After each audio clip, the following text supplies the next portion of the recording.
Cette conférence est organisée conjointement par l'Association astronautique de l'Aéroclub de France et l'association Grand Projet 21. Pour les présents qui ne sont pas familiers de l'Aéroclub, je rappelle que l'Aéroclub de France, première institution aéronautique au monde, a servi de modèle à l'organisation de l'aviation mondiale. Elle a été créée en 1898 par des personnalités dont je citerai quelques noms: Serre Collet, Jules Verne, André Michelin, Albert de Dion, le Brésilien Santos Dumont. Rapidement, en effet, au début du XXe siècle, les instances internationales recommandent de prendre l'Aéroclub comme modèle pour inciter les pays à créer des organismes chargés de réglementer la pratique aéronautique. Mémoire vivante d'une des plus grandes aventures de l'humanité, l'Aéroclub est garant de la transmission de ce patrimoine de liberté et de fraternité. L'Aéroclub, qui accompagne le développement de l'aviation mondiale depuis son origine, accompagne aussi les initiatives et réalisations dans l'espace, qui est une extension de la biosphère. C'est dans ce but que la Commission astronautique a été créée en 1961, année de la création du CNES. Notre commission poursuit aujourd'hui au sein de l'Aéroclub l'objectif de contribuer à valoriser le patrimoine et les acteurs du spatial, d'accompagner les développements et de préciser le futur de l'espace. Nous avons de nombreux projets. En 2017, je vous invite en particulier jeudi prochain à une conférence d'Olivier de Goursac sur Apollo et l'aventure lunaire. Le 9 octobre, à une conférence de Jean-Yves Prado sur l'ascenseur spatial. Et puis par ailleurs, nous préparons pour fin 77 et début 2018 un rendez-vous des astronautes français autour de Thomas Pesquet, qui sera un exceptionnel échange d'expériences. Alors, de son côté, l'association Grand Projet 21, Grand Programme des projets pour le XXIe siècle, qui inscrit son action dans le cadre du développement durable, de la sauvegarde de la planète et de l'acceptabilité sociale, vise à être un laboratoire d'idées ouvert à toutes sortes de collaborations et suggestions et à participer éventuellement à la promotion de grands programmes et projets à envisager. Grand Projet 21 a pour objectif de permettre à ses membres de faire connaître et partager leurs expériences, réussites et échecs sur des grands projets. Cette association vise par ailleurs à constituer un observatoire de grands projets développés en France et dans le monde. Ces grands projets multidisciplinaires et multi-industries concernent une grande variété de domaines, et en particulier tous ceux qui touchent au genre de vie des populations. Le sujet d'aujourd'hui est en particulier. Les actions de l'association consistent notamment en conférences, ateliers, tutoriels, séminaires, publications, études pour des tiers. Parmi nos prochaines conférences, je soulignerai en dehors du spatial la régulation de la Seine et de la Loire le 21 septembre, le réseau mondial d'électricité le 12 octobre. Je profite de ce message pour vous inviter à rejoindre nos associations Aéroclub et AGP 21 qui recherchent des moyens et des bénévoles actifs pour permettre la poursuite de leurs activités. Votre adhésion est importante. J'en profite pour remercier tous les collaborateurs qui nous ont aidés pour l'organisation de cette conférence. Il y a Béatrice à l'Aéroclub, Nathalie, François Voisin, notre secrétaire, et puis notre caméraman, Patrick Audouin, qui va filmer cette conférence que vous pourrez trouver après sur Internet. René Osterling nous fait l'honneur de présenter ce soir le programme Apollo à Galiléo. Je tiens au nom de tous à le remercier chaleureusement. René est de nationalité belge, diplômé en 1966 de l'Institut technique supérieur de l'État pour les industries nucléaires de Bruxelles. Il a ensuite obtenu en 1969 un diplôme en génie civil à l'Université de Louvain, qui ne corrige pas s'il y a une faute, en 1977, un diplôme de droit à l'Université de Leyde aux Pays-Bas. Outre le néerlandais, sa langue nationale, il parle couramment français, anglais, allemand, il a une bonne connaissance de l'espagnol, de l'italien, son intérêt pour les langues s'étend au chinois et au japonais. Mais je crois qu'il va nous présenter ce soir la conférence en français. Oui. Bon, c'est bon. René a débuté sa carrière en 1959 comme professeur de physique et de mathématiques. 69. En 1969. Il a, comme professeur de physique et de mathématiques au Zaïre, aujourd'hui République démocratique du Congo. En 1979, il a rejoint l'ESA, où il a occupé le poste de chef de bureau propriété intellectuelle, politique de l'information et transfert de technologie jusqu'en 1984, date à laquelle il a été nommé chef du département du personnel et des services des sites. Après une période à la tête du département des affaires juridiques, en 1998-1999, il est devenu chef du département navigation, où il était responsable des programmes Galileo et EGNOS. René prend ensuite la tête d'une direction qui comprend 3 départements, les relations internationales, la communication et l'éducation. Il a énormément œuvré pour présenter les multiples facettes de l'ESA au monde extérieur et favoriser une véritable coopération internationale. Passionné, René a toujours agi pour le rayonnement de l'énergie spatiale dans le monde avec beaucoup de fierté. Aujourd'hui à la retraite, René continue à faire profiter le monde de ses compétences. Il fut mon prédécesseur à la présidence de la commission astronautique de l'Aéroclub de France et est aujourd'hui membre actif de l'association Grand Projet 21 dans un groupe de réflexion sur le village lunaire. Encore merci René pour nous avoir accordé de ton temps pour cette soirée. Merci à tous, je souhaite la parole et puis merci encore. Merci. Oui, juste en ce qui concerne mon CV, j'ai commencé avec Galileo en 1998 comme chef du département juridique, comme conseiller juridique. Pendant 2 ans, j'ai fait ça. Et ensuite, je suis retourné à la technique. Donc en 2000, je reprends le département de navigation. Et j'ai un petit, pendant 3 ans, le conseil va me nommer sur la direction que vous venez de dire. Ensuite, on me rappelle en 2008 pour reprendre nouveau Galileo au niveau comme directeur jusque 2011, lorsque je pars à la retraite. Alors, aujourd'hui, je continue à travailler pour l'ESA, mais pour les technologies nouvelles. Et en ce qui concerne la navigation, je travaille principalement avec la Chine sur ce que j'appelle les applications non conventionnelles de GNSS. Si on a le temps, je dirais quelque chose de cela. C'est pour dire qu'est-ce qu'on peut faire d'autre que le positionnement et le temps avec GNSS. Alors, comme Lucien a dit, ma langue maternelle, ce n'est pas le français. D'habitude, je fais les présentations en anglais.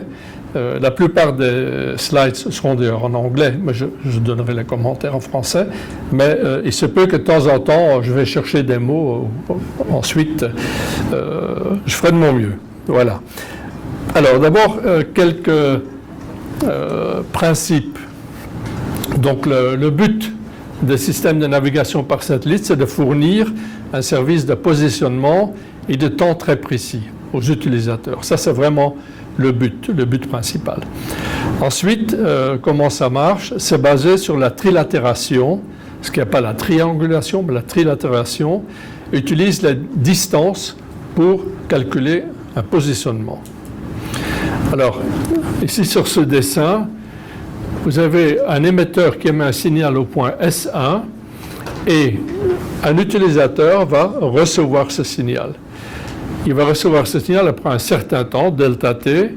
Qu'est-ce qu'il va savoir? Il va savoir qu'il se trouve à une distance delta t multipliée par les vitesses de propagation de la source. Mais ça veut dire qu'il sait qu'il se trouve à cette distance. Mais seulement ça. Ça veut dire que tous les points du cercle satisfont l'équation delta t multipliée par la vitesse de propagation.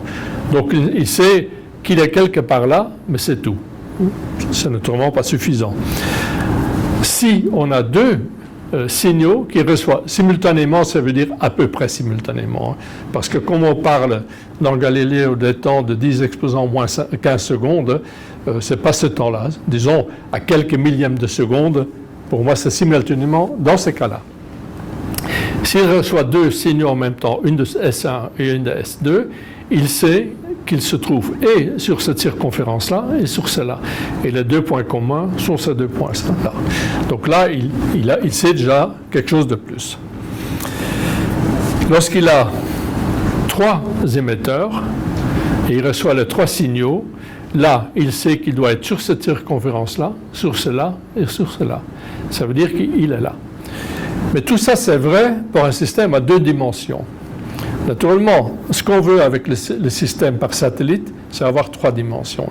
Il existait beaucoup de systèmes, comme le système Omega dans les années 50, 60, qui marchaient très bien pour les 2 dimensions, mais pas pour l'altitude. Et l'altitude, GPS étant un système militaire, l'altitude est essentielle naturellement pour la guerre, disons comme ça. Donc l'altitude est l'élément supplémentaire. Maintenant, si on regarde maintenant en 3 dimensions, donc on a de nouveau un émetteur là, il y en a 2. On sait maintenant avec un émetteur, non pas qu'on est sur un cercle, mais on est sur une sphère. Parce qu'en 3 dimensions, le point là, tous les points qui sont sur les sphères ont la même distance, delta t multiplié par v, la vitesse de propagation. Si maintenant vous avez 2 émetteurs, vous n'allez pas trouver 2 points P1, P2 comme on avait dans le cas en 2 dimensions, mais un cercle. Hein? L'intersection de cette boule-là avec cette boule-là fait un cercle. Donc vous savez maintenant, avec 2 émetteurs, que vous vous trouvez sur un cercle. Donc c'est déjà un peu plus compliqué en 3 dimensions qu'en 2 dimensions. Ici, vous avez un premier boule, un autre là, ou une sphère, voilà. Et maintenant, si on en a 3, on sait qu'on sera là et de l'autre côté. Je vais vous montrer ça ici. Ça sont les cercles sur lesquels on est entre 1 et 2. Ici, il y a le cercle qui va derrière entre 2 et 3 et le cercle qui va là entre 1 et 2. Donc, il reste 2 points. Ce point-là ou ce point-là sont les 2 points où on se trouve lorsqu'on reçoit 3 signaux, un signal qui vient de là, un signal là, un signal là, 3 signaux. On sait qu'on est sur une sphère première, sur une seconde sphère, une troisième sphère. La première sphère avec la seconde a une intersection qui est un cercle. Avec le second et le troisième, c'est de nouveau un cercle. Et le premier et le troisième, c'est encore un cercle. Donc on sait qu'on se trouve sur 3 cercles différents. Ça veut dire qu'il reste toujours une ambiguïté qui est ce point-là ou ce point-là. Maintenant, le récepteur va éliminer un des 2 points, puisqu'un des 2 points sera situé sur la Terre, l'autre point se trouve beaucoup plus loin. C'est-à-dire que les orbites des satellites sont à 23 000 km, ça veut dire que l'autre point se trouve à 46 000 km. Et là, le récepteur va dire, le point que je retiens, c'est le point qui se trouve à peu près sur la Terre. Donc l'autre, il élimine. Ça veut dire qu'avec 3 signaux, on peut en effet établir la position. Alors, le principe de base maintenant, c'est que chaque satellite va émettre un code bien déterminé. C'est grâce à ce code d'ailleurs que ça marche, parce que le signal est tellement faible, celui qu'on reçoit, c'est que grâce à ce code, le signal de Galiléo, comme GPS, se trouve dans le bruit, totalement le bruit de fond. Et on peut l'extraire grâce à des codes très particuliers qui sont utilisés. Alors, ce qui se passe, c'est que le satellite, le récepteur reçoit le signal du satellite et le récepteur construit le même code. Et le décalage entre les 2 codes est le temps delta t pour chaque satellite. C'est comme ça qu'on calcule le temps delta t. Alors, le message que chaque satellite contient, c'est d'abord la correction de l'horloge et puis aussi l'éphéméride, c'est-à-dire qu'il faut savoir exactement, quand je vous ai dit tout à l'heure le S1, S2, S3, naturellement, il faut connaître ce point, mais ce point à quelques centimètres près.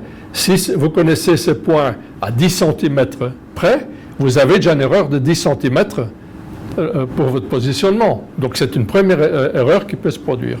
Alors, il faut bien s'imaginer les satellites qui sont là-haut, 23 000 km, tournent aux alentours de 15 000 km par heure. Et alors il faut savoir cette orbite exactement à chaque instant, ce qui n'est pas facile. Donc constamment ces orbites sont vérifiées et ensuite émis dans le signal de navigation pour que les récepteurs puissent savoir où se trouve chaque satellite à un temps donné. Et là, je parle maintenant de temps de l'ordre de 10 exposants moins 10 secondes.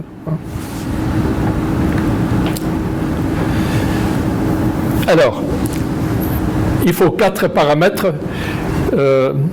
Ce qui est important, ce que j'ai dit tout à l'heure, le signal, il va à une vitesse de la lumière, à peu près. Hein, c'est donc des ondes électromagnétiques. Ça veut dire 300 000 km par seconde. Si votre horloge dans votre récepteur est correcte à 1 millième de seconde, par exemple, déjà une très très bonne horloge, hein, votre erreur est de 300 km. Pas très utile. Si c'est 1 millionième de seconde, c'est toujours 300 mètres.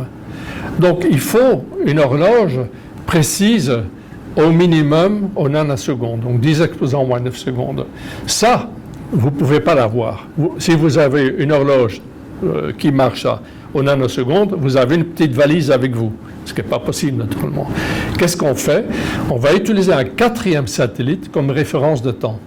Donc on a besoin de 4 satellites, 3 satellites pour les 3 coordonnées, hein, altitude et puis les longitude et latitude, et puis un 4e satellite pour la référence de temps. Autrement, ce ne serait pas possible.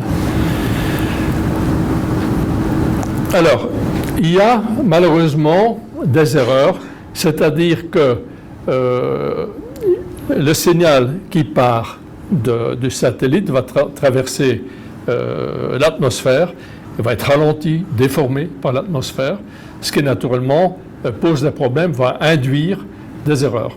Principalement l'ionosphère. L'ionosphère est très néfaste pour la navigation.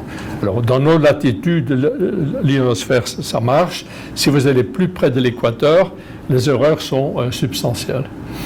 Ensuite, vous avez aussi le signal qui peut être déformé par d'autres raisons. Simplement, la réception est mauvaise. Si vous êtes dans des mask angles, donc les angles que vous voyez les satellites, s'ils sont assez réduits, traversent beaucoup plus l'atmosphère, et puis il y a beaucoup plus de risques d'erreur. Donc il y a tout un tas d'erreurs qui peuvent se produire, et donc on a donc une petite marge d'erreur là, qu'il faut naturellement essayer de corriger. Alors, l'ordre de grandeur de précision, normalement, avec un système de monofréquence, on est entre 5 et 10 mètres. Bifréquence. Bifréquence, pourquoi? Parce que lorsque vous avez 2 fréquences, donc 2 signaux dans 2 fréquences un peu éloignées, vous pouvez faire la correction pour l'ionosphère au sein de votre récepteur. Parce que pour chaque fréquence, l'effet de l'ionosphère est différent. Et donc, grâce à ce système bifréquence, vous pouvez faire cette correction au sein de votre récepteur. Ensuite, vous avez aussi des systèmes complémentaires. EGNOS, j'en parlerai, 1 mètre. Et puis, on peut avoir des mesures qui ont au niveau du millimètre. Alors, c'est par rapport à un point. Par exemple, sur un barrage, vous allez prendre un point fixe sur le barrage, qui est le point de référence. Et par rapport à ce point de référence, ensuite, par une méthode différentielle, vous pouvez atteindre des mesures de l'ordre d'un millimètre. Donc, et ça, c'est utilisé justement pour les déformations de grands bâtiments ou de barrages. Alors, ça je vais sauter parce que... Alors, les erreurs d'incertitude, c'est donc ce que je viens de dire. Les multitrajets, c'est un autre problème. Vous êtes dans la rue et donc vous recevez un signal d'un satellite, mais il est réfléchi par un bâtiment. Qu'est-ce qui se passe? Ben, le trajet est plus long, donc le calcul est faux, hein, parce qu'il mesure le temps. Mais le temps doit être un temps direct, satellite-récepteur. Si par malheur, il prend un signal qui est réfléchi par un arbre ou par un objet, il le reçoit, à ce moment-là, le calcul est faux et il y a une erreur. Il y a des méthodes, naturellement, pour éviter, pour éliminer ces signaux qui sont des signaux donc réfléchis. Ensuite, oui, les éphémérides, comme je disais, ça c'est donc émis par le satellite, enfin via le satellite et via le sol. Il y a parfois des erreurs. Il arrive que, parce que constamment on calcule l'orbite de chaque satellite. Et pour chaque instant, et je parle de nanosecondes, parfois il y a des erreurs. Il se peut que, vous savez, la gravité n'est pas constante de la Terre, donc il peut y avoir des influences du vent solaire, enfin il y a tellement d'éléments qui peuvent jouer sur l'orbite du satellite. Et si les éphémérides ne sont pas à jour, il peut y avoir des erreurs. Oui, synchronisation. Tous les satellites, naturellement, doivent avoir le même temps. Et là encore, il y a ce que moi j'ai appris avec Galiléo, c'est le temps. Moi, je pensais naïvement qu'il y avait un temps universel. Et que le temps universel, bon, c'était une référence. En réalité, le temps universel est un temps qui est à la seconde. Donc, le temps universel qui est émis constamment, c'est un temps universel seconde. Lorsque vous allez au-delà, le temps universel, et le temps universel, par ailleurs, est calculé a posteriori. On peut en discuter après la conférence, si vous voulez, parce que c'est quelque chose d'assez intriguant. Maintenant, ici, on travaille avec des temps très, très précis. Ça veut dire qu'on n'a plus une référence d'un temps universel. On prend le temps GPS à son temps et Galilée a aussi son temps. Quand je parle de temps Galiléo, c'est un temps qui est défini, qui est une référence et qui est exact là, au-delà de 10 exposant moins 10 secondes. Et Galilée et GPS a son propre temps de référence. Et naturellement, il faut que chaque satellite soit synchronisé avec le même temps.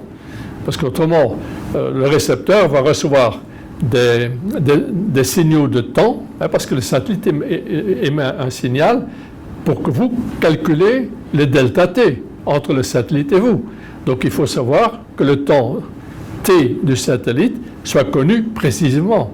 S'il y a une erreur entre les satellites, le temps de chaque satellite, ça ne marche pas. Vous voyez ce que je veux dire? Il faut vraiment que tous ces satellites soient synchronisés. Ça, j'en ai parlé. Et là, de géodésique, je vais en parler plus tard. Alors, il y a eu donc l'approche européenne. L'approche européenne, donc GPS existe.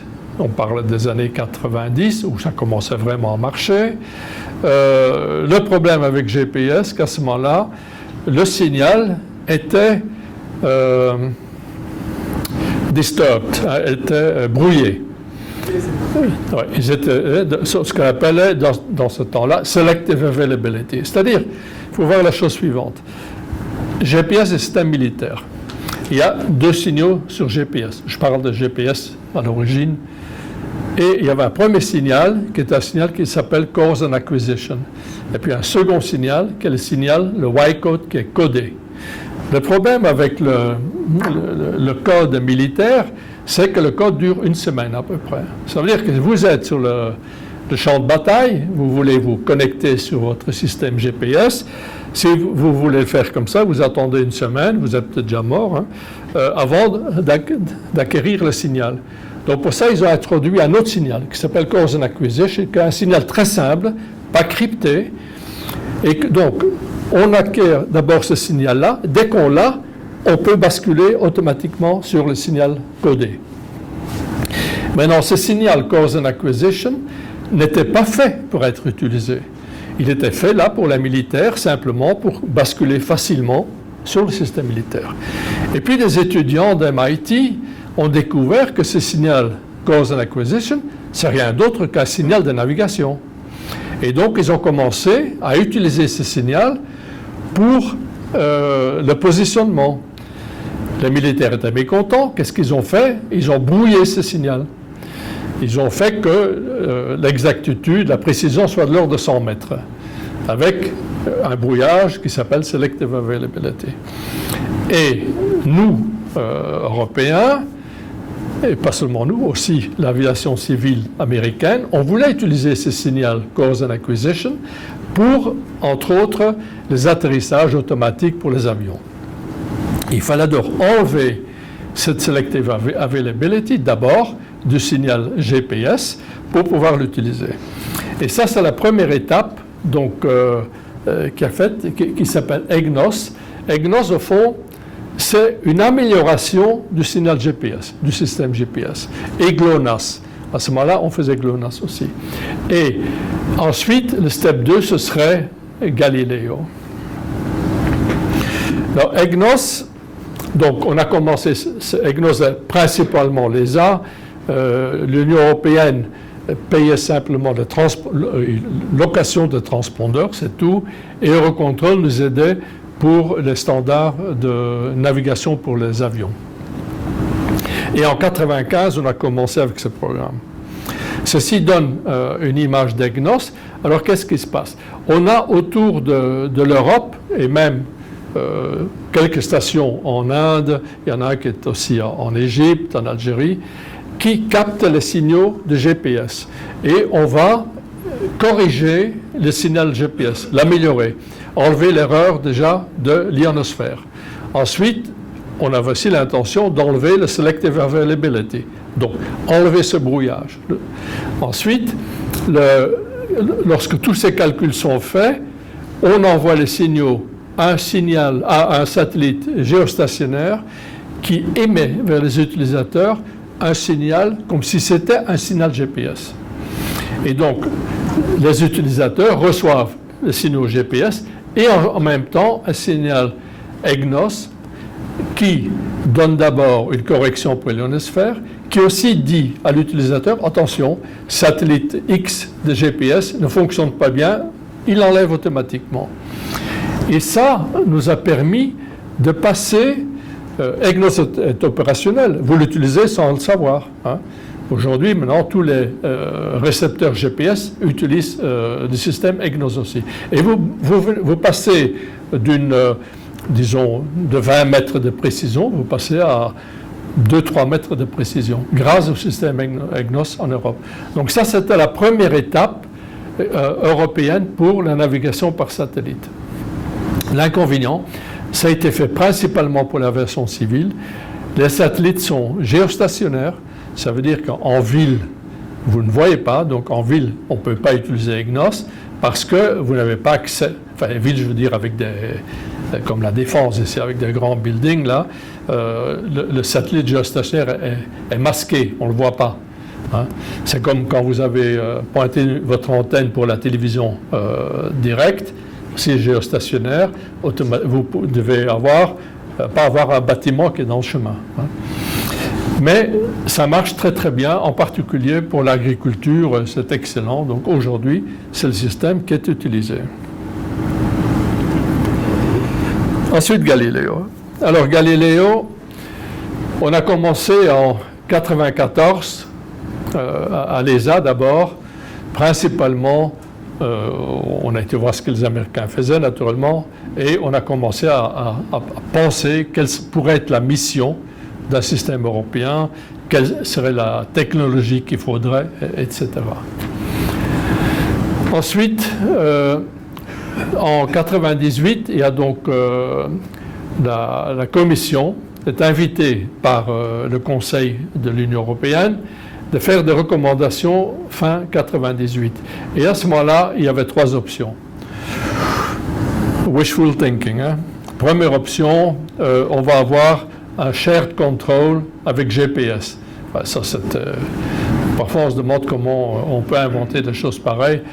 GPS des systèmes militaires, il faut être vraiment naïf de croire qu'on pouvait, nous, Européens, partager le système GPS des Américains. Mais enfin. Le second, c'est d'avoir simplement un système régional. Ça veut dire pas un système global, mais juste l'Europe, comme EGNOS, avec un peu encore amélioré. Ou bien un système global sous contrôle européen. En 1999, il y a donc une communication. Donc la communication, c'est donc de l'Union européenne. Hein. C'est la Commission qui publie les communications. Et ils disent, voilà, maintenant c'est clair, on doit avoir un système indépendant, global, compatible avec GPS, mais indépendant de GPS, et avec une participation substantielle de la Russie, la Fédération de la Russie. Ensuite, ce serait des satellites MEO, et le coût devrait être entre 2,2 et 2,3 milliards. Et ça devrait être fait comme une public-private partnership, c'est-à-dire donc un partnership entre les privés et les publics. Ce qui se fait souvent, par exemple, pour les autoroutes, ça se fait souvent pour les autoroutes et pour les ponts, etc. Je pense qu'il y a un problème avec peut-être la batterie. C'est peut-être la batterie parce que c'est... Alors, vous m'entendez quand même quand je parle ou pas? Ah, voilà, il y a... Oui, OK. Bon. Oui. Oui, ça marche? Oui. OK. Alors, quels étaient les avantages de Galileo? Il n'y avait pas un contrôle d'un seul État. C'est un système moderne avec plus de signaux, plus de bandes passantes, et pour l'utilisation civile. Ensuite, on avait donc Safety, Security, Service Guarantee, etc. En réalité, pourquoi on a commencé Galileo? GPS existait, mais déjà, dès qu'on a parlé de Galileo, et dès que Galileo allait presque se faire, parce que la décision était compliquée, les Américains, le président a décidé, le président des États-Unis, d'enlever ce brouillage. Ils ont dit, ben, vous n'avez plus besoin de Galileo, voilà, on vient d'enlever le brouillage. Donc, le signal est bon. Le signal de GPS est un signal très, très faible, c'est-à-dire qu'il y avait beaucoup d'erreurs à cause de ces signaux qui étaient trop faibles. En plus, il n'y avait qu'un signal. Ensuite, les Américains ont dit, mais on va aussi introduire d'autres signaux. Donc, vous n'avez pas besoin. À chaque fois, ils ont essayé de convaincre certains États européens en disant, écoutez, vous n'en avez pas besoin, comptez sur nous. Seulement, le système américain, qui est un système militaire, peut à chaque instant arrêter un signal ou le brouiller. Alors, on a vu par exemple que la guerre d'Afghanistan, les satellites ont changé, ils sont déplacés sur l'orbite lorsque une attaque était imminente pour avoir un maximum de fiabilité et de précision à ce moment-là. Et donc les Chinois ont très bien vu qu'à ce moment-là, au-dessus de leur pays, le GPS était moins disponible. Donc, ce qui est normal, simplement, avoir toute une économie qui est construite sur la navigation et on ne dépend que d'un seul pays. Et avec Trump maintenant aujourd'hui, c'est un bon exemple, on ne sait jamais comment ça pouvait se passer. Donc, parce que je pense que surtout les jeunes ne se réalisent pas lorsque en 2000, personne n'avait un GPS. Hein. Moi, je me rappelle que quand j'ai mis mon GPS en 2000 dans ma voiture, je l'avais acheté. Comment s'appelle la chaîne européenne là est venue me filmer et c'est passé à la télévision parce que personne n'avait ça. Aujourd'hui, c'est inimaginable. Maintenant, tout le monde a GPS, soit dans son téléphone, etc. Ça montre vraiment l'énorme marché qui existait. Un autre problème, c'est que économique. Si on n'avait que le système américain, les standards des signaux sont donnés d'abord aux firmes américaines parce qu'ils travaillent pour les militaires. Donc l'excuse est, on ne vous les donne pas en Europe pour l'instant, il faut d'abord que les militaires puissent travailler sur les récepteurs et ensuite vous les recevez. Donc il y avait un énorme marché et on voulait absolument capter ce marché en Europe. Donc ça c'est une des raisons. Alors, là, je vous parle un peu de l'histoire. On a parlé de 2008. Normalement, le système devrait être en place en 2008. C'est ce qu'on disait en 2000. Et maintenant, c'est 2020. Pourquoi? Ça, c'est en 2000, ce qu'on avait prévu. C'est donc un des slides que j'avais quand j'étais responsable du projet là, au début. Donc on avait une phase de définition, 80 millions. Ensuite, in-orbit validation phase, full deployment. Donc ici, il y avait normalement, on avait prévu des tests. Ensuite, le full deployment. Et puis ici, une fois que le système est en place, il faut naturellement relancer régulièrement des satellites. Il faut les opérer aussi. Donc, 2008. Et ça, c'est aujourd'hui. Aujourd'hui, voilà, ça c'est fait. Mais maintenant, on parle de Full Operational Capability 2020.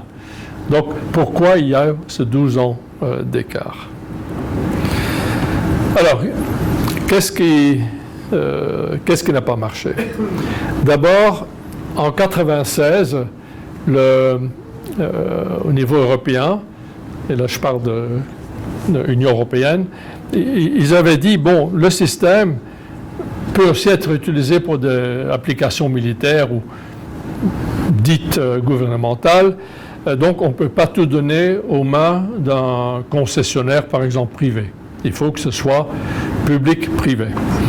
Et là, ils vont prendre une décision, donc le Conseil de l'Union européenne prend une décision political consensus, c'est-à-dire que c'est une décision qui est basée sur un consensus politique.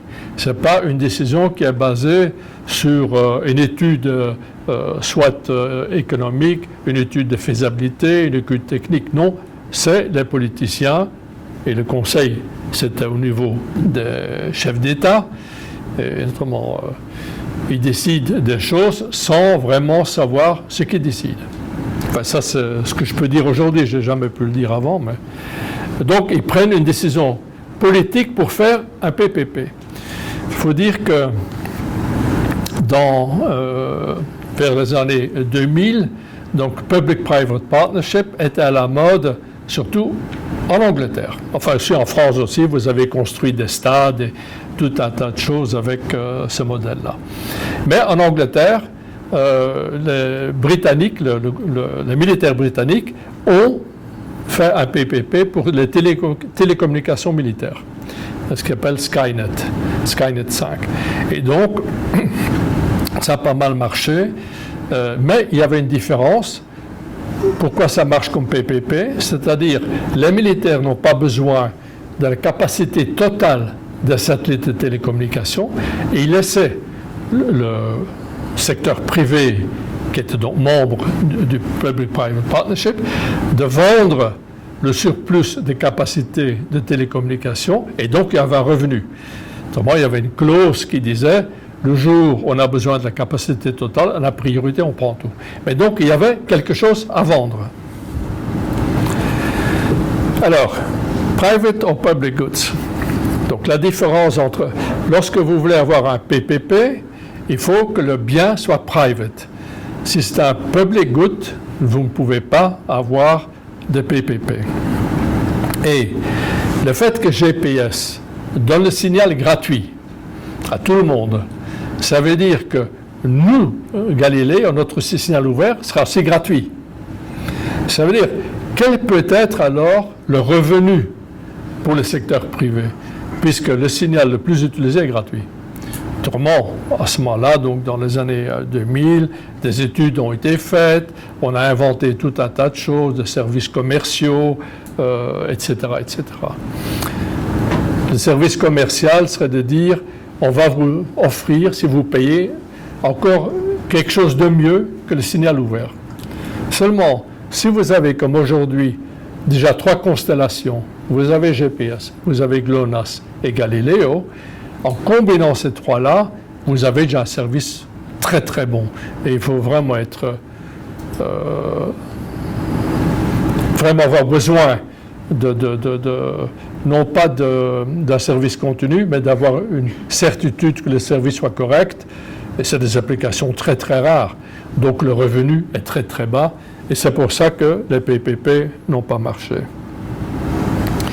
Un autre problème, c'est l'évolution de la gestion du projet. Au Definition Phase, on avait ESA, un Program Management Board et la Commission européenne. Bon, assez simple. Alors, quand on a eu l'Extended Definition Phase, la Commission a inventé un autre, Galileo Interim Support Structure. Ensuite, pour le truc, ils ont créé le Galileo Joint Undertaking. La première fois qu'en Europe, on a appliqué l'article 171 du traité. Et finalement, ensuite, on voulait avoir donc une société privée pour la suite.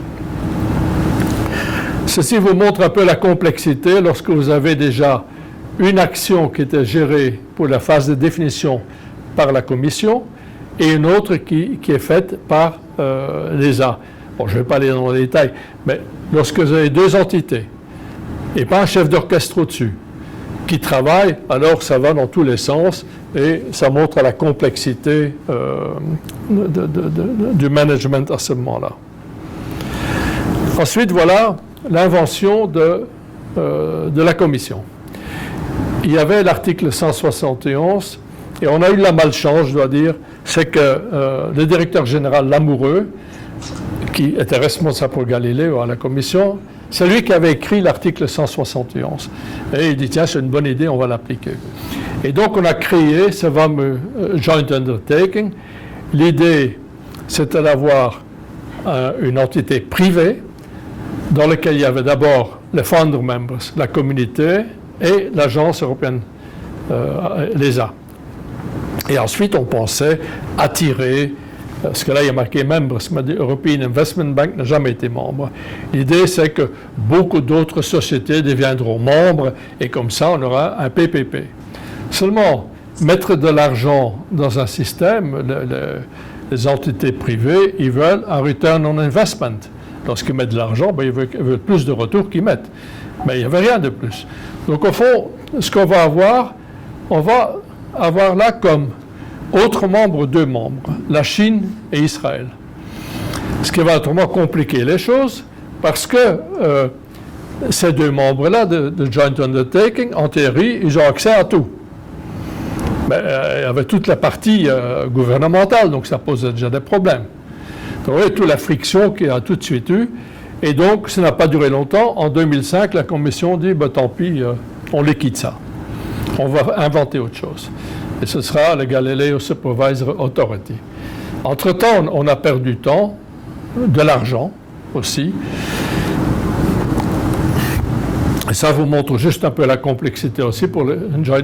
Donc, le founding members, la Commission, l'Agence spatiale, tous les deux ont leur propre Supervisory Board, indépendant, avec les États membres, hein, mais pas les mêmes. Enfin, l'ESA a moins d'États membres à ce moment-là, a aussi la Norvège et la Suisse. Mais ça ne veut pas dire que la position qui est prise là par la France, par exemple, soit la même par la France là. Pas du tout. Donc, vous voyez la complexité. Et ensuite, un administrative board, ensuite, un joint undertaking. Mais le directeur, on ne veut pas trop lui donner de pouvoir. Donc, on crée un executive committee. J'ai écrit moi-même, je dois dire, le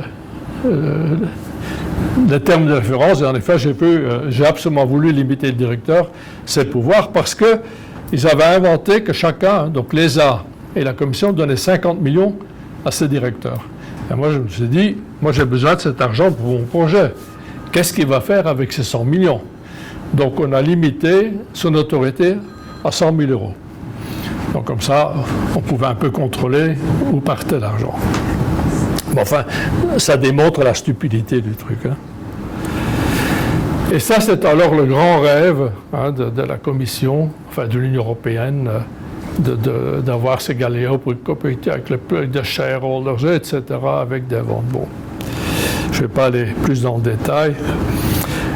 Donc, premier problème qu'on a eu, les PPP. C'est un problème substantiel, c'était une obsession. Je ne dois pas dire nécessairement de la Commission de l'Union européenne. Hein. C'était certains États membres qui étaient derrière ça et qui mettaient la pression. Et comme souvent je dis, il faut passer parfois par des chemins. On a ce but-là, mais ce n'est pas la ligne directe, c'est comme ça qu'on y arrive. Et on le sait. Et, par exemple, moi je savais que, enfin je ne suis pas le seul, hein, que les PPP étaient stupides, mais je ne l'ai jamais dit. Parce que je savais que c'est un chemin à faire, parce que c'est un chemin, donc un consensus politique. Et il vaut mieux alors laisser faire plutôt de dire c'est pas possible, parce qu'alors certains États auraient dit stop, on ne fait pas Galileo. Donc parfois il faut se taire et laisser aller les trucs. Autre problème qui s'est posé, c'est la coopération. Donc on a signé un accord sur la coopération entre les États-Unis et l'Union européenne. C'est-à-dire que c'était principalement dû aux signaux. On utilise des bandes de fréquences pour Galileo, et nous, on avait inventé, je parle à ingénieur, hein, donc ESA, on dit on va être intelligent, on va mettre notre signal gouvernemental juste au-dessus du signal militaire, le nouveau signal militaire qui n'était pas encore en place, le M-code. Comme ça, s'ils veulent nous brouiller, ils se brouillent eux-mêmes. Donc voilà, très bonne idée, naturellement. Et nous, on avait commencé à développer pour faire nos générateurs de signaux, etc. Voilà, naturellement que les États-Unis disent pas question, non pas pour des raisons légales, hein, mais pour des raisons politiques. On n'accepte pas ça, et nos États ont dit bon d'accord, donc c'est l'Union européenne qui va négocier avec les États-Unis pour avoir un accord sur les signaux. Alors, à l'ESA, avec mes équipes, on a dit on va être intelligent quand même, on va développer avec l'argent qu'on a un générateur de signaux qui est flexible, c'est-à-dire dans lequel on peut faire tout un tas de modulations. Et puis on verra bien ce qui sort des négociations. Malheureusement, ce qu'ils ont négocié, on n'avait pas prévu. Parce qu'il y a deux bandes qui sont utilisées, qui sont à l'extrémité de la bande qui est prévue pour la navigation. Et donc, on est à la limite. Et si on dépasse la bande avec un signal, on peut avoir des pénalités. Hein. Et ça, on n'avait pas prévu. Le coût supplémentaire, 20 millions. Donc, voilà un exemple, parfois, lorsqu'on parle de surcoût. Parce que j'ai souvent été attaqué pour dire « c'est surcoût ». Et moi, je dis « non, ce n'est pas un surcoût. Ce n'est pas un surcoût du système. Vous avez changé les spécifications, et donc ça coûte plus cher. Mais ce n'est pas un surcoût du système tel qu'on avait prévu. Maintenant, ce qui est quand même important dans l'accord, donc tout n'est pas négatif, hein, ce qui est important dans l'accord, c'est qu'on a aussi négocié que GPS va émettre le temps, la différence de temps entre le temps GPS et le temps Galileo. Ça veut dire qu'on peut utiliser, l'utilisateur peut utiliser tous les différents systèmes. Je vais aller un peu plus vite parce que je vois que le temps avance. Alors ensuite, le Decision Making Process, c'est un autre problème. En 2001, à l'ESA, on a l'accord pour commencer avec IOV. La Commission l'approuve en 2002, donc on pense qu'on peut y aller. Non, parce qu'à l'ESA, moi j'avais demandé 550 millions, et voilà qu'on me donne 723 millions. Bon, alors les États disent, oui, mais il faut que chaque État réduise pour arriver dans 550 millions. Mais aucun État voulait réduire. Et ces discussions ont duré 2 ans. Et c'est seulement en mai 2003 qu'enfin on a eu le feu vert pour commencer l'IOV. Et en 2007, la Commission décide d'arrêter toute cette histoire de PPP et que ce sera financé uniquement par des fonds publics. Alors parfois on dit GPS a pris 30 aussi, donc c'est pas bizarre pour que ça prenne 30 ans chez nous. Bon. Ce qui est important, c'est qu'à l'ESA, on avait de l'argent hors budget Galileo pour développer toute la technologie critique. Alors le plus important, c'est naturellement les horloges. Hein. Donc, ce sont des horloges qui sont à bord des satellites. On a 2 types, donc l'horloge rubidium ou le Passive Hydrogen Maser. Donc, chaque satellite a 4 horloges, 2 Maser et 2 rubidium clocks. Comme ça, on est certain qu'il y a toujours un qui marche. Ensuite, les antennes, etc. Enfin, je ne vais pas trop... ça, c'est les fameux signal generators. On a toujours fait 2. Pour voir ensuite, vous savez, pour ceux qui travaillent dans l'espace, il y a une règle d'or qui s'applique aussi pour la vie de tous les jours, c'est pas de single point failure. Single point failure, ça veut dire il y a un petit truc qui ne marche pas et plus rien ne marche. Et donc il faut toujours avoir la possibilité de passer sur autre chose. Donc 4 horloges, c'est un exemple. Mais comme je dis souvent à mes enfants, ils connaissent par cœur le single point failure. C'est-à-dire, tu ne mets jamais tes cartes de crédit dans un portefeuille, tu en as main à gauche et un à droite. Si tu vas dans un pays où on peut te voler tout, il faut toujours éviter le single point failure. Et ça, pour l'espace, c'est essentiel. Hein. Attends, je vais aller un peu plus vite. Alors, on a prévu d'abord un IOV phase. Donc d'abord une phase pour test, ensuite un IOV avec 4 satellites, parce qu'avec 4 satellites on peut tester le système, et ensuite on passe vers la capacité totale. En 2004, les 5 services qui avaient été approuvés sont ici. Celui-là a disparu, on ne le fait plus. Open Access est toujours là, Commercial est toujours là, Public Regular est toujours là, et Search and Rescue qui est un service qui est lorsque quelqu'un est en détresse, il active donc son beacon, il y a un signal qui part via un satellite qui va vers un méolith, c'est le centre de réception, et ensuite on envoie un signal à celui qui est en détresse pour dire on a bien reçu votre signal et on va venir vous sauver. Autrement, avec ce Search and Rescue Payload sur chaque satellite, c'est quelque chose en temps réel. C'est-à-dire qu'aujourd'hui, il y a Cosparsat qui marche aussi, hein, pour ce qu'on en parle souvent, hein, lorsqu'il y a quelqu'un qui fait la voile et qui met son beacon en marche parce qu'il est en détresse. Seulement, c'est pas immédiat. Ça peut durer un certain temps. Et en plus, la personne ne reçoit jamais un signal de retour pour dire « oui, on a bien reçu votre signal ». Tandis qu'avec le Search and Rescue, avec Galileo, il y a un retour et en plus c'est immédiat. Alors, bon, je vais un peu sauter. On a dû faire donc savoir combien de satellites. Pour ça, on a regardé, donc ça c'est l'axe de l'altitude, hein, et on a vu qu'avec un certain nombre de satellites, par exemple 21 satellites, on a une certaine précision, avec 24 satellites, notre précision, et donc comme ça on pouvait savoir, oui, il n'y a pas, lorsque vous êtes une orbite qui est ici à peu près, entre 7,5 mètres et 4,5 mètres en vertical, hein, en vertical. Donc on a choisi un minimum de 24. Alors on a pris un autre élément, c'est les plans. Hein, on peut avoir différents plans dans lesquels les satellites orbitent. Et là, on a regardé pour 3 plans, 5 plans, 6 plans, et on a vu qu'au fond, pour 3 plans, c'est bien pour notre système. Donc, on a choisi 3 plans. Donc ça, c'est les 3 plans, hein, qui sont donc une inclinaison de 56 degrés. Un autre problème, c'est les coordonnées.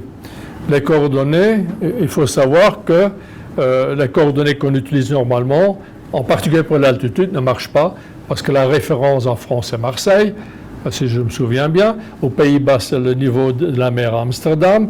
En Belgique, c'est Ostende. Et par exemple, à la frontière belge, il y a une petite colline.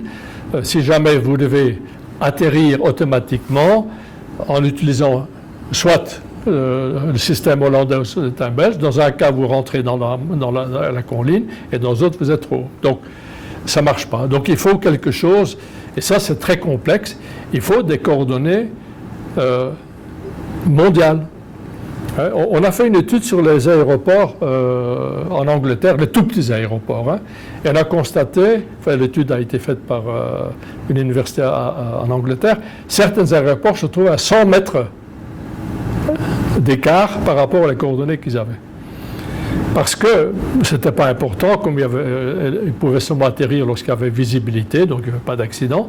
Autrement, si vous utilisez ces coordonnées-là pour un système automatique, ça ne marche pas. Donc il faut quelque chose. Alors, ça c'est simplement la Terre, c'est exagéré ici, hein, mais on voit que la Terre n'est pas une sphère. Elle n'a pas une aussi une ellipsoïde. La Terre est vraiment déformée à cause de la gravité locale.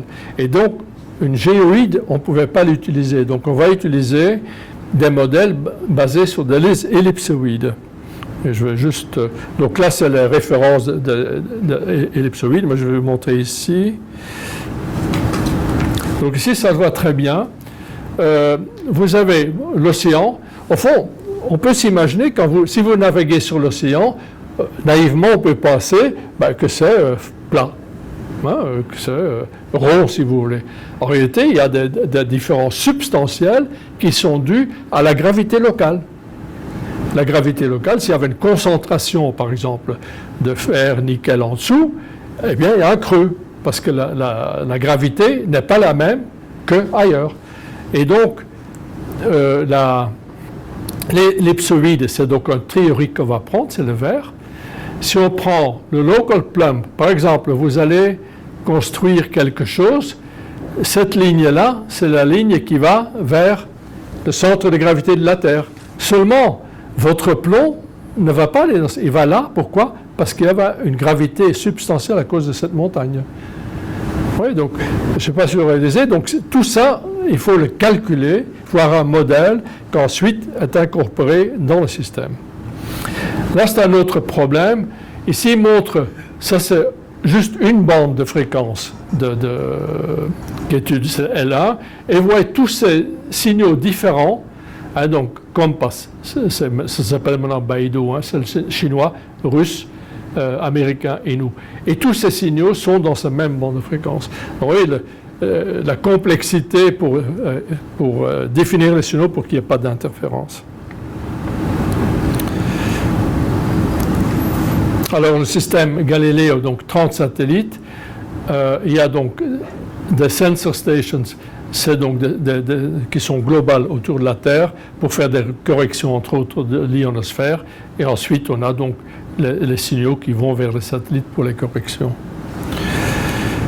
Ça montre quelques images. Ce qui est intéressant, c'est cette image-là que je montre souvent aux Chinois, parce qu'il faut, au fond, avoir, pour les sensor stations, pour que ça marche bien, il faut en avoir partout. Les États-Unis les mettent, s'ils peuvent, sur le toit de certaines ambassades. Mais l'environnement n'est jamais très bon. Nous, on a la chance qu'on a Papeete, français, Falkland Islands, Angleterre, Troll, norvégien, Kerguelen, français, Réunion, français, Ascension, Angleterre, et puis là-bas, les Fortuna, et puis Nouvelle-Calédonie. Donc on couvre, et puis en plus on a aussi Saint-Pierre-et-Miquelon. Donc on peut couvrir la Terre totale avec nos propres sensor stations. Ça, c'est un énorme avantage qu'on a.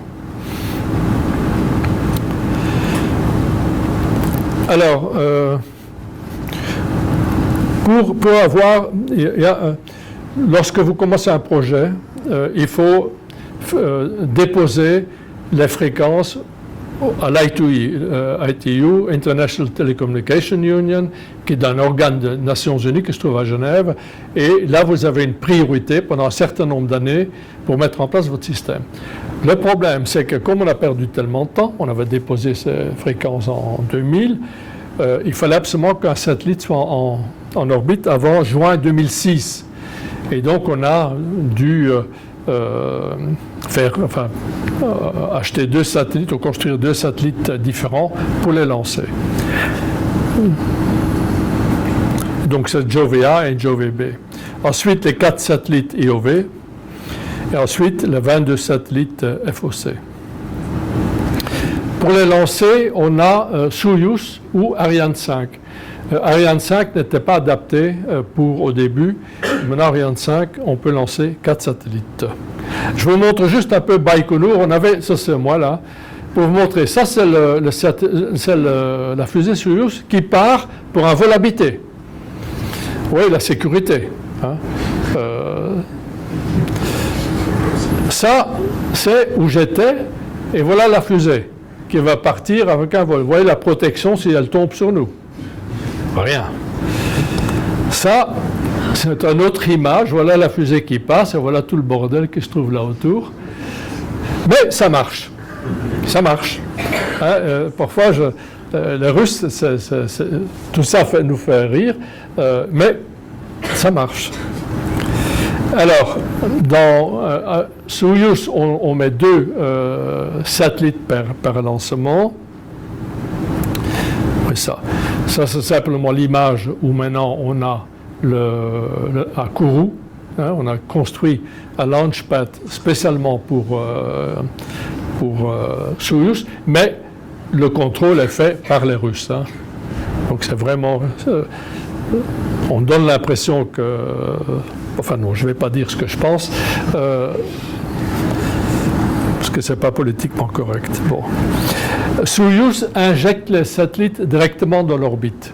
Hein, donc, à ce moment-là, ici, lorsque on part, là, il y a une séparation entre l'étage bas, et là, on prend la décision dans quelle des 3 orbites on veut aller. Et donc, le dernier étage de Soyuz est aussi satellisé. Il se trouve sur la même orbite que le satellite Galileo.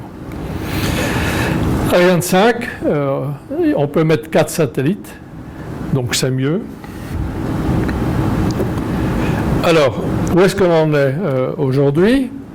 Donc, on a eu Jove-A, Jove-B, qui sont maintenant, ont arrêté en 2012. Il faut dire qu'ils ont été lancés en 2005 et 2008 et ils devaient normalement durer pour 3 ans. Donc, on a pu les utiliser. Ensuite, on a les 4 satellites EOV. Il y en a un qui ne marche plus. Il y a un problème avec le power supply. Donc, on peut l'utiliser, mais que pour certaines bandes de fréquences. Et comme vous savez, c'est pas mal. Chaque État de l'Union européenne peut choisir un nom. Donc, Thais, Natalia, David, Sif, enfin. Donc, ensuite, on a les premiers satellites donc de la constellation totale. Ces 2-là, ils sont dans la mauvaise orbite. Je reviendrai vite là-dessus. Ensuite, tout le reste est opérationnel. Donc, on a, pour l'instant, 16 satellites qui marchent. Alors, juste, on va encore en lancer 8 en 2017 et 2018. Juste une petite chose pour terminer. Donc, le satellite 5 et 6, les premiers au fond, après le satellite test, vont dans la mauvaise orbite parce que Fregat, le dernier étage de Soyuz, les met dans la mauvaise orbite. Et il se trouve donc sur une orbite qui est beaucoup plus elliptique. Normalement, ça doit être circulaire. Hein. Et en plus, il monte tellement haut qu'il va dans le Von Allen Belt, donc, où il y a énormément de radiation, et donc les satellites vont être tués. On décide néanmoins d'utiliser les thrusters pour les remettre dans une orbite plus circulaire. Pas tout à fait circulaire, reste toujours elliptique, mais plus dans le Von Allen Belt. Hein. Et donc, le 22 août, on arrive à faire cette orbite-là, qui est plus circulaire, et, parce que là, ça est plus proche de la Terre, et là, ça est trop loin de la Terre.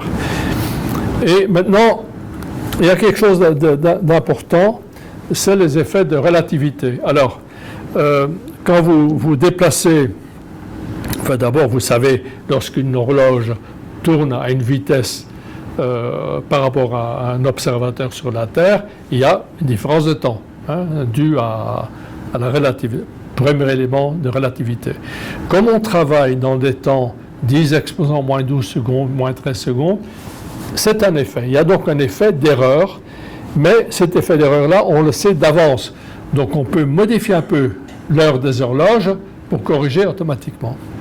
Un deuxième effet, c'est que la Terre tourne. Le satellite tourne comme ça, la Terre tourne comme ça, c'est un autre effet de relativité. Et puis le plus important, c'est le gravitation potential. Là aussi, comme on va sur une orbite circulaire, on peut aussi le savoir calculer d'avance, et ensuite on reste sur la même champ de gravitation. Il y a une... est-ce que j'ai pas mis le truc. On a voulu savoir, en 78, est-ce que vraiment Einstein a eu raison qu'il y a cet élément donc un effet de relativité par le champ gravitationnel. Et donc les Américains ont lancé une horloge atomique par une fusée qui a monté. Donc ils traversent le champ gravitationnel et ils ont testé ensuite si l'horloge, le temps changeait. Ensuite, elle est retombée par terre. C'est le seul essai qu'ils ont voulu faire. Maintenant, nous, on a de la chance. Ici, comme ce n'est pas sur une orbite circulaire, mais sur une orbite elliptique, ça veut dire que nos satellites vont constamment monter dans le champ gravitationnel, redescendre dans le gravitationnel. Et maintenant, depuis un an, on fait des mesures pour prouver la théorie d'Einstein. Donc on peut en effet, grâce...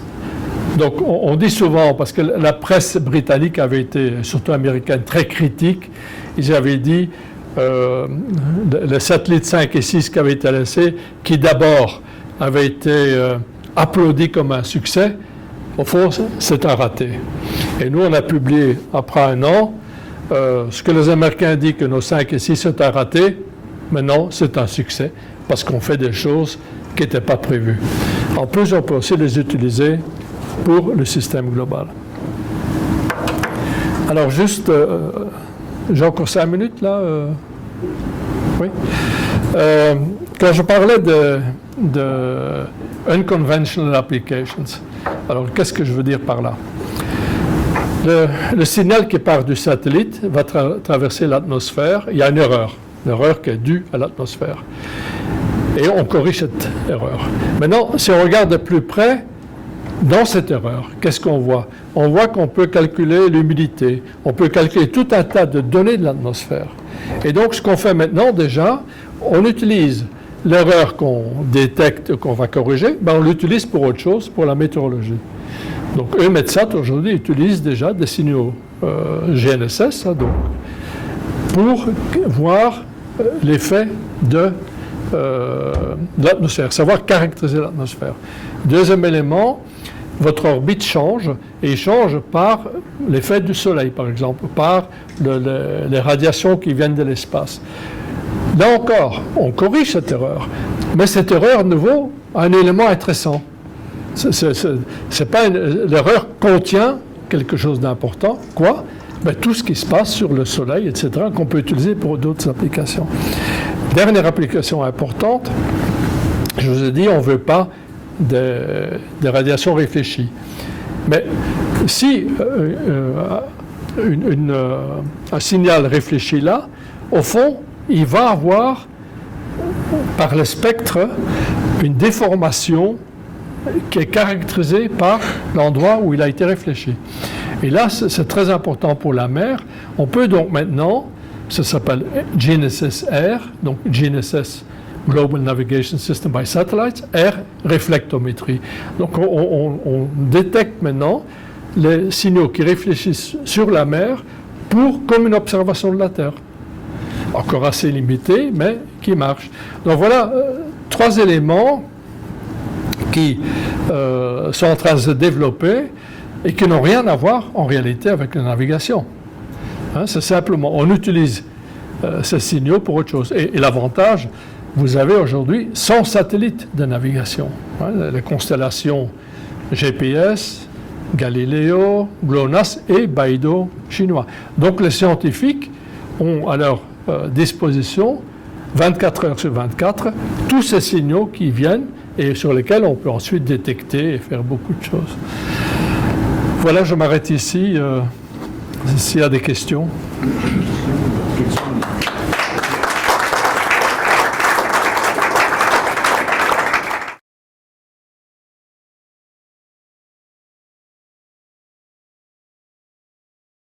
Bon, les satellites, une fois qu'ils sont là-haut, il n'y a pas de protection. Il n'y a pas de protection, mais c'est très difficile notamment, ce qu'ils peuvent... quelqu'un pourrait faire, c'est saturer les signaux, par exemple. Donc, on pourrait en effet faire une action, mais c'est assez compliqué. Détruire les satellites, c'est pas possible. Le GPS, qui pèse 2 fois plus que Galileo, est prévu aussi pour, lorsqu'il y a une guerre nucléaire, de résister aux radiations qui pourraient monter. Seulement là, on est dans vraiment un registre militaire. Hein. C'est plus, chez nous, c'est quand même un système civil. C'est pas évident. Hein. Les satellites se trouvent à 23 000 km. On pourrait naturellement s'imaginer qu'avec un laser très puissant, on détruit un satellite. Ben, il faut en détruire déjà 30. Aussi, avec le système Galilée, si vous avez 18 satellites, ça marche déjà très bien. Donc, il y a pas mal. C'est la même chose pour les sensor stations. Hein. Sensor stations, même si la moitié tombe en panne, ça marche toujours. Donc, c'est pour ça qu'on n'a pas... Par contre, tout ce qui est sol est protégé. À tous les... par exemple, en Nouvelle-Calédonie, où on a un centre, là, sol, avec des antennes, là, c'est vraiment barricadé. J'ai eu la chance de l'inaugurer. Et par exemple, on ne pouvait pas prendre de photos, je ne pourrais pas parler, je ne pourrais dire rien à la presse parce que tout était défendu, parce que ça, c'est secret défense. Voilà. Oui, Patrick Moreau, retraité d'RTE et navigateur à perdu. Vous avez parlé au début de l'importance d'avoir une information en altitude. Oui. Or, le GPS, c'est quand même pas terrible en altitude parce que les sphères se couvrent mal. Tous les satellites sont vus sans obstacle, donc en haut. Alors que sur un plan horizontal, on peut avoir un satellite au nord, au sud, à l'est, à l'ouest, et les sphères se couvrent finalement assez peu. Alors, est-ce que le système Galileo va présenter des améliorations, même si dans son principe, on a le même problème, et des améliorations sur ce plan? D'abord, le système... Oui, le système Galilée, la précision verticale est de l'ordre de 3-4 mètres. Mais la précision verticale du signal militaire américain est très très bon. Hein. Pas le système que vous utilisez là. Parce que ça, comme je disais, c'est pas le signal que vous utilisez de GPS n'était pas prévu pour être utilisé. C'était justement être prévu simplement pour acquérir le satellite. Mais le signal militaire en vertical, je suis persuadé que c'est de l'ordre d'un mètre. Hein, parce que c'est ça qu'ils utilisent, par exemple, pour leurs cruise missiles, hein, c'est avec le GPS. Donc, comme la précision parce qu'ils passent à tous des endroits, ils doivent bien à basse altitude, donc ça marche très très bien. Hein. Mais ça, c'est le signal militaire.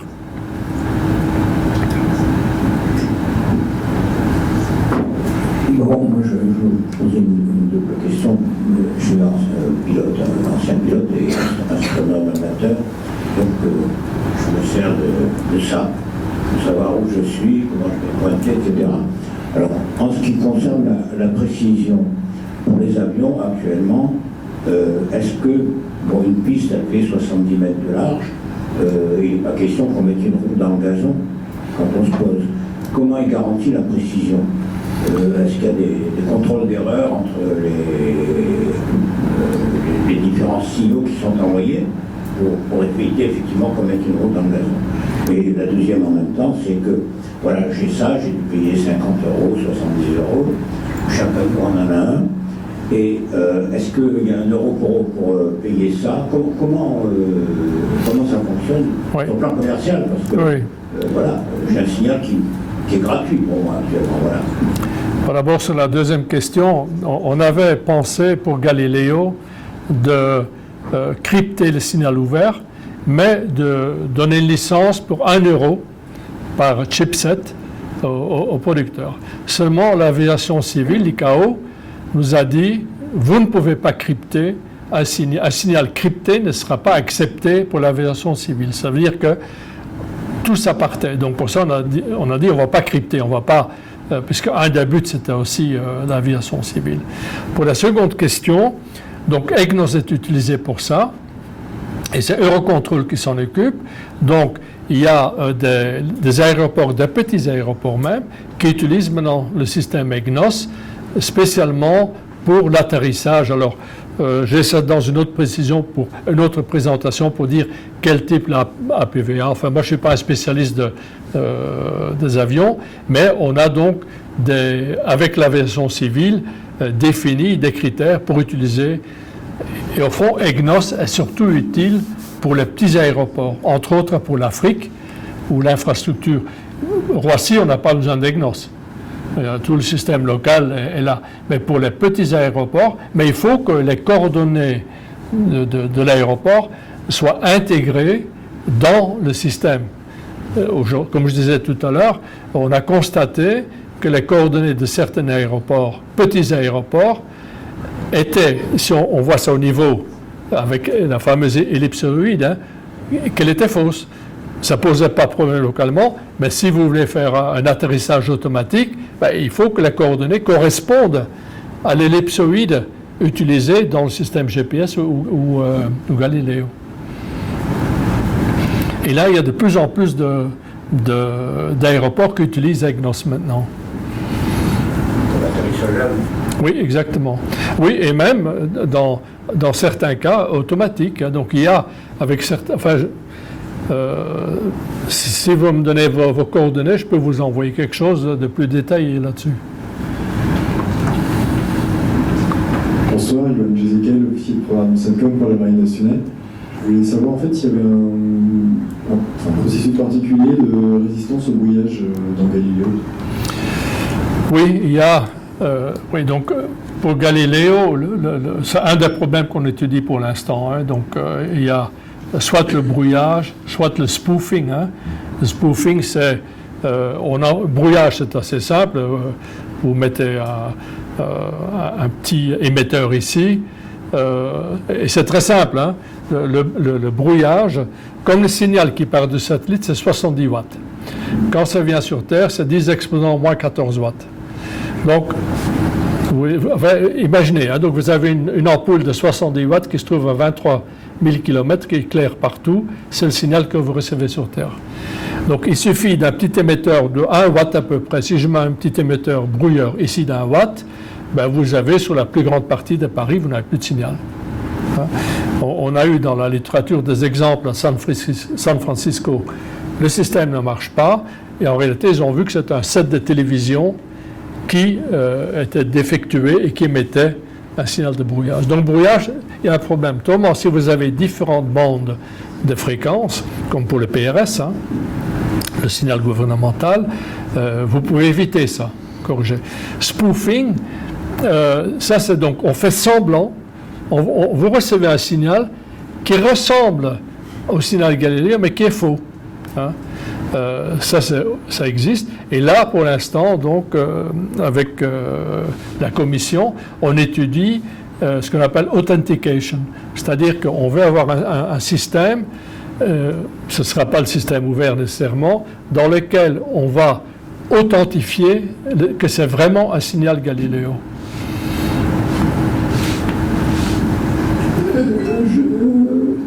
L'Inde a lancé récemment des microsatellites. Est-ce que cette nouvelle technologie va pas rendre obsolète le système Galileo? Non, les nanosatellites ou microsatellites ne font pas de positionnement. Ensuite, il faut savoir, j'en ai pas parlé, à part le positionnement, c'est le temps. Au fond, la synchronisation des ordinateurs de banque, etc., tout ça c'est fait par le temps GPS ou futur Galileo.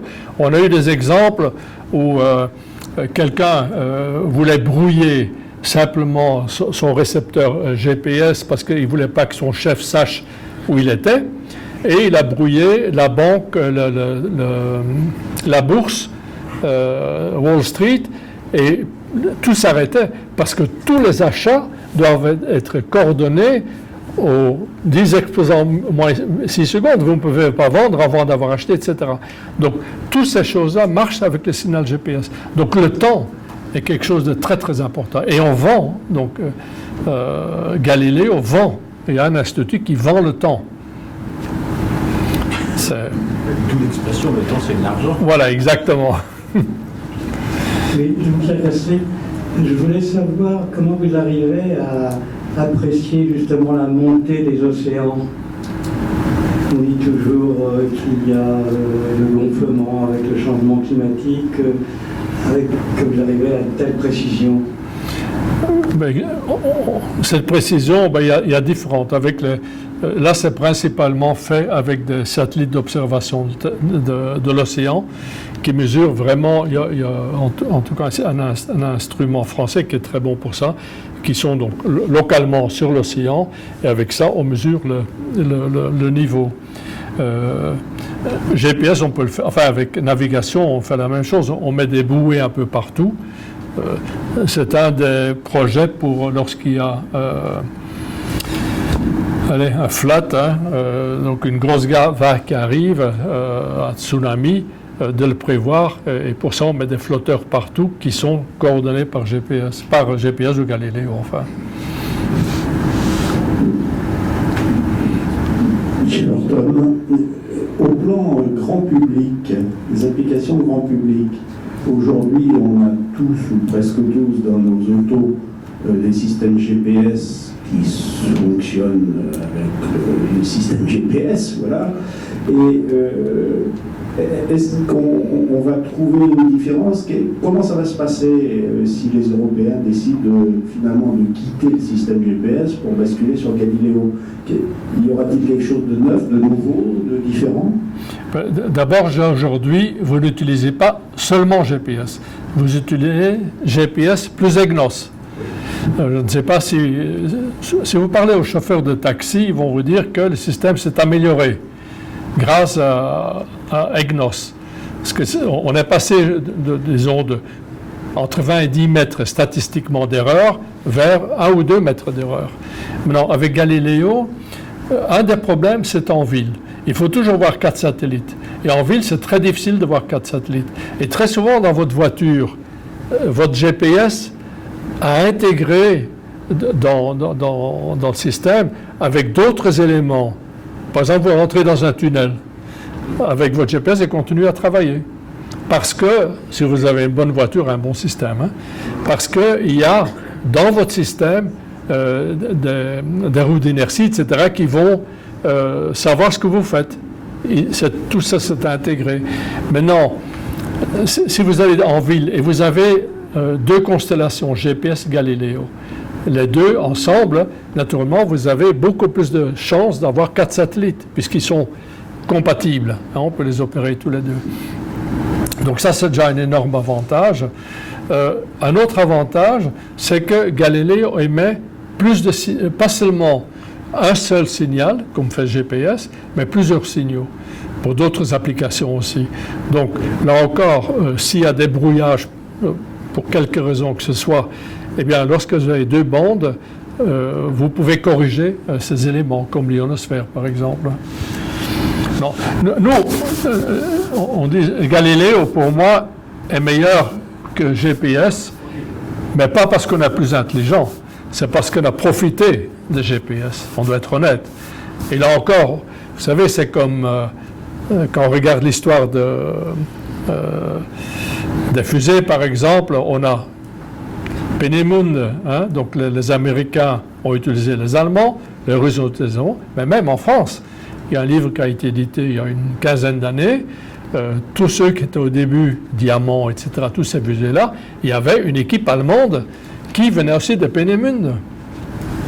Les horloges, nos horloges atomiques, qui sont faites en Suisse, les gens qui travaillaient là, c'était des Russes.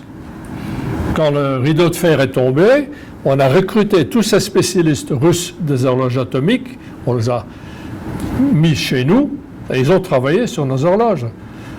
Donc, vous voyez toute l'histoire.